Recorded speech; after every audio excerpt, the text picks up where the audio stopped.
About the Dreamers, or DOCA, one of the most overused phrases going on right now. Brad Melke, ABC News correspondent. Is there a deal brewing in Washington, D.C. on this? I mean, if you talk to people like Dick Durbin, the answer is, I don't know, maybe, probably not, maybe. That's really the sense you get talking to lawmakers, including Durbin, who said that, he said that there are 56 votes on board for this immigration plan that he had proposed to the president himself, this sort of straight up, give us a pathway to citizenship for Dreamers, we'll give you, several billions of dollars for a wall, but you still need 5 or 6 more Republicans on top of that, and it's not clear that any plan right now would have 60 votes. Certainly not the one being proposed by more conservative members of the Senate that basically just outlines President Trump's vision, right? That you get all that I just said, plus some pretty big changes to the legal immigration policy in this country, like the diversity lottery program. That will not get any Democrats on board so far. And right now, these sides look very far apart. And even if you did manage to cobble together 60 votes, the only promise that we have this week is that the Senate's going to debate it. Paul Ryan has promised absolutely nothing out of the House.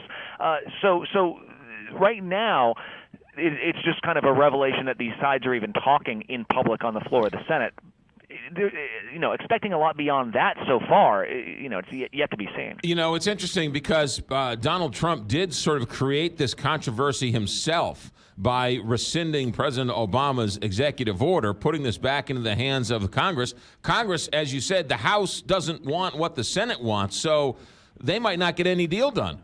Well, remember, it was in 2013 when the Senate passed with 68 votes. Forget 60. 68 senators voted for the sweeping comprehensive immigration plan. It never even got a vote in John Boehner's House back then. And that is what led President Obama to create some of these executive orders that President Trump rolled back. And so, if this is President Trump counting on the Senate and the House to get some sort of compromise done that both sides can deal with, that's a pretty high hope. And President Trump in the past had said, look, this is putting pressure on the Senate and the House. They will do something because I'm putting this pressure on it.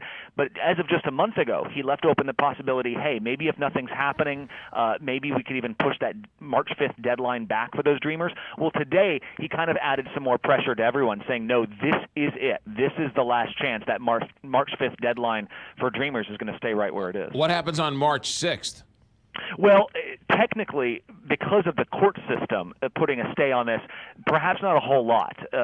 However, we are still seeing several Dreamers lose their protection every day. That rate could go up after March 5th, but right now the court system has it so that you might not see any huge changes. But even immigration activists aren't very satisfied by that. Basically, a judge whose name you don't know is really all that stands between you and possible deportation. That is not making them comfortable, and so that's why somewhere between March and June you would see that law. Perhaps you'd see President Trump's order followed through with, and then you really would see quite a big change. You have to wait and see what happens. All right, that is Brad Melke, ABC News correspondent. Thanks, Brad.